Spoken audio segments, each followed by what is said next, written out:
ఈరోజు అర్సల్ మెటల్ వాళ్ళ ఆధ్వర్యంలో ఈ ఉక్కు ఫ్యాక్టరీ నిర్మాణానికి సంబంధించి మీరు ఏం చెప్తారు? చాలా సంతోషంగా ఉంది సార్. ఇవాళ ఇప్పుడు ఎవరెవరో ఎక్కడికెక్కడికో వెళ్ళి మన పిల్లలు ఇక్కడ ఎక్కడో ఉన్నారని బాధ కన్నా మన దగ్గరలోనే ఉంటూ మనకి ఇంత డెవలప్ చేస్తున్నందుకు నారా లోకేష్ గారికి, అంతే మేడం గారికి, సీఎం చంద్రబాబు నాయుడు గారికి ధన్యవాదాలు తెలుపుతాను సార్. నిజంగా చాలా అంటే చాలా హ్యాపీగా ఉంది సార్. ఇవాళ మరి ఏదైనా సార్ అన్నారంటే అది ఖచ్చితంగా ఇది నెరవేరుస్తున్నారు సార్. వీళ్ళు అన్నారు చేద్దాంలే అన్నట్టు కాకుండా ప్రతిదీ వాళ్ళు అన్న మాటలన్నీ నెరవేరుస్తున్నారు. చాలా చాలా సంతోషం సార్. ఇంత అమౌంట్ పెట్టి ఇంతలా చేస్తున్నారంటే గ్రేట్ సార్. ఎక్కడా లేదు ఇలా ఎంత బాగుందంటే చాలా గ్రేట్ సార్. నేను అలా పోలవరం కాలువ అది అన్ని చూసాను కాబట్టి చాలా పని కూడా చాలా బాగా జరుగుతుంది sir. Any time night time చూస్తున్నా, నైట్ టైం కూడా డే టైం ఎప్పుడైనా సరే వర్క్ జరుగుతుంది. ఆయన అన్నది ఖచ్చితంగా జరుగుతుంది సార్.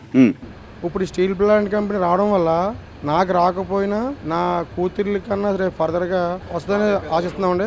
ఇప్పుడున్న జనరేషన్ కూడా ఈ లోకల్గా ఉద్యోగాలు ఇస్తారనేసి మేము కోరుకుంటున్నాము. అలాగే ఈ కూటమి ప్రభుత్వం కూడా ఈ నక్కపల్లి మండలానికి ఒక మంచి చేస్తే చూసి ఆనందించి మొదటి వ్యక్తులు మేమేనండి. లోకల్గా కూడా జాబులు ఇచ్చి చాలా బెటర్.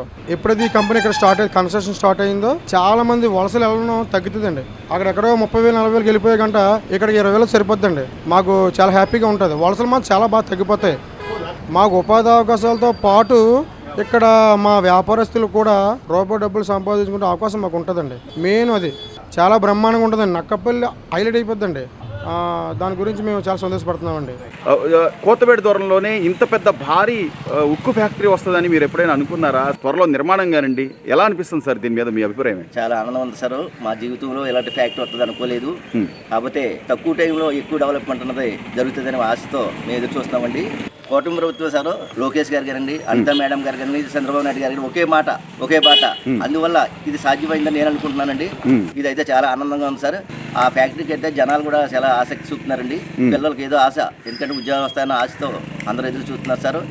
జరుగుతుందని మేము నమ్ముతున్నాం సార్.